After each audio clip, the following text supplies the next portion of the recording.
Terima kasih Anda masih bersama kami di Money Report. Saya masih bersama dengan Direktur Utama Bursa Efek Indonesia, Bapak Ito Warsito. Baik Pak Ito, kita membahas mengenai, tadi kita sudah sempat membahas mengenai peluang pasar modal kita pada tahun ini, kemudian Bapak juga sudah punya target tersendiri. Nah, untuk tantangan sendiri, kita tahu bahwa pasar modal kita ini masih didominasi asing Pak. Sehingga kadang pergerakan asing justru menjadi kiblat investor lokal kita. Nah, itu bagaimana Pak? Begini, kalau kita melihat memang investor asing sepanjang sejarah pasar modal kita selalu menjadi katalis bagi investor domestik. Tetapi kalau kita melihat apakah investor asing mendominasi, itu bisa kita perdebatkan. Artinya kalau kita lihat soal kepemilikan saham, untuk katakanlah seluruh saham yang diberangkat di Bursa Efek Indonesia, investor asing memiliki lebih dari 70%, yaitu akhir 2008. Ya. Tetapi pada data terakhir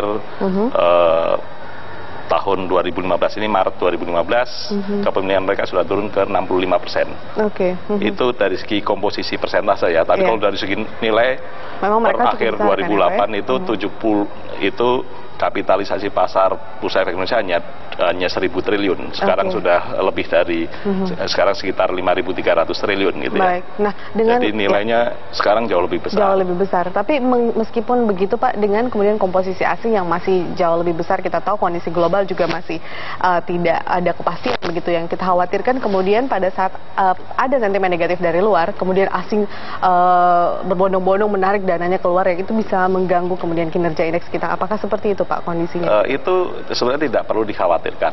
Makin besar investasi asing di Indonesia, makin sulit bagi mereka untuk keluar seketika.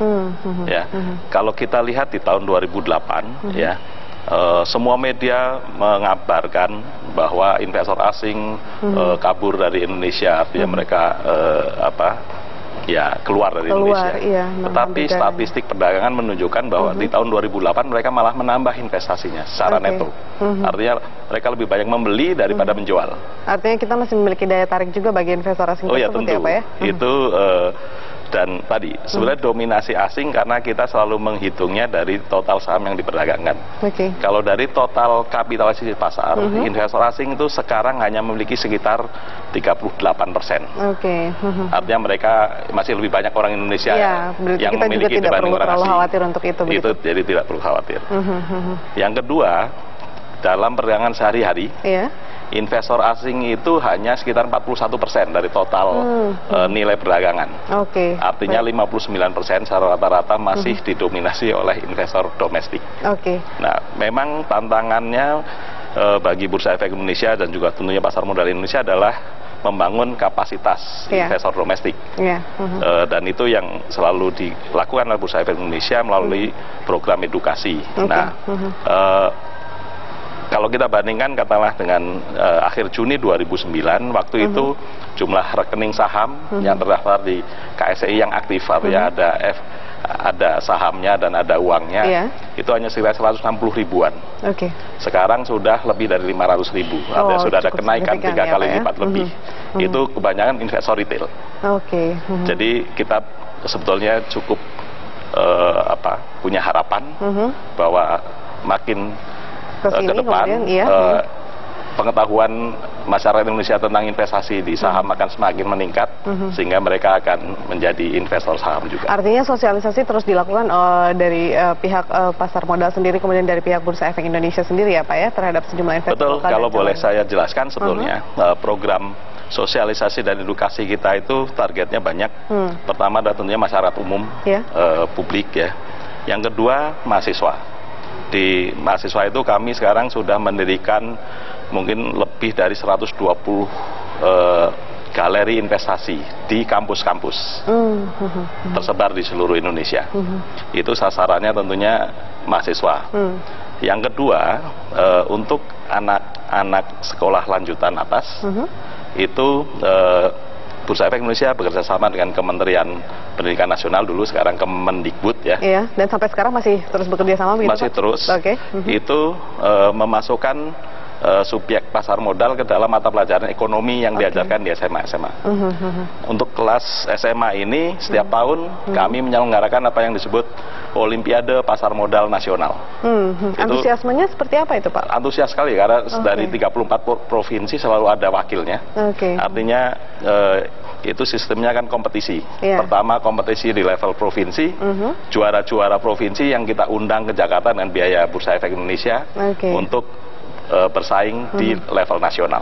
Artinya sebenarnya generasi-generasi muda kita punya kesadaran bahwa pasar modal itu adalah satu ruang bagi mereka juga kemudian untuk bisa berkembang khususnya di sektor pasar modal tersebut ya Pak ya. Dan mungkin dari Bursa Efek Indonesia juga sempatkah kemudian memberikan informasi terkait bagaimana besar manfaat Bursa Efek atau pasar modal sendiri memberikan sumbangsi bagi pertumbuhan ekonomi kita begitu Pak? Betul, karena untuk tingkat SMA maupun tingkat mahasiswa sebetulnya yang kami inginkan juga membangun sumber daya manusia yang suatu saat nanti bisa untuk mengisi kebutuhan di industri pasar modal. Dan tentunya buah dari apa yang kita tanam hari ini mungkin baru kata 10, 15, 20 tahun mendatang bisa dipetik. Oke, baik. Pak, ini kita bicara tentang kalau tadi ketertarikan investor lokal ataupun juga generasi muda kita. Bagaimana dengan tenaga profesional kita sendiri, Pak? Hingga saat ini kita juga masih kurang. Apakah kemudian ada upaya-upaya juga yang dilakukan dari Bursa Efek Indonesia untuk itu, Pak? Memang terus terang tenaga profesional kita yang memiliki lisensi itu masih sangat kurang ya kalau kita bandingkan dengan kebutuhan nasional kita. Nah, Bursa Efek Indonesia sudah berusaha antara lain dengan mendirikan sekolah khusus untuk profesional itu di Indonesia Capital Market Institute. Ini bekerjasama dengan universitas untuk mencetak profesional baru di pasar modal. Kami juga mendukung langkah-langkah institusi lain yang melakukan proses sertifikasi. Nah, ini yang kita terus dorong. Tujuannya sederhana saja, untuk semakin banyak membangun kapasitas katakanlah profesional di pasar modal supaya betul-betul bisa menjawab tantangan zaman. Sebentar lagi kita kan akan masuk ke masyarakat ekonomi ASEAN. Apa sih pekerjaan rumah dari pasar modal kita Pak ke depan ini? Sebetulnya begini, kalau dari segi sistem dan teknologi, Bursa Efek Indonesia dalam banyak aspek sudah lebih maju daripada bursa-bursa ASEAN lain. Tetapi tadi dalam aspek sumber daya manusia, kita memang masih harus membangun kapasitas yang lebih banyak. Artinya dari segi jumlah, bukan dari segi kualitas. Kualitas kita sudah cukup bagus, tetapi jumlah tenaga kerja yang memiliki lisensi itu masih kurang. Baik, dan itu kemudian menjadi satu pekerjaan rumah karena kita harus memiliki daya saing tersendiri juga ya Pak ya. Kalau Bapak singgung tentang MEA tadi, memang kita akan jauh tertinggal dengan kemudian masyarakat di luar sana yang sepertinya sudah terbiasa dengan pasar modal begitu Pak. Baik, terima kasih Pak Ito Warsito sudah bergabung bersama kami di Money Report. Terima kasih atas kesempatannya. Kita berharap bahwa ke depan pasar modal juga bisa memberikan kontribusi yang jauh lebih besar bagi pertumbuhan ekonomi kita. Terima kasih Veronica. Demikianlah perbincangan kami bersama dengan Direktur Utama Bursa Efek Indonesia, Bapak Ito Warsito. Dan pemirsa, kami akan kembali usai jeda berikut. Tetaplah di Money Report.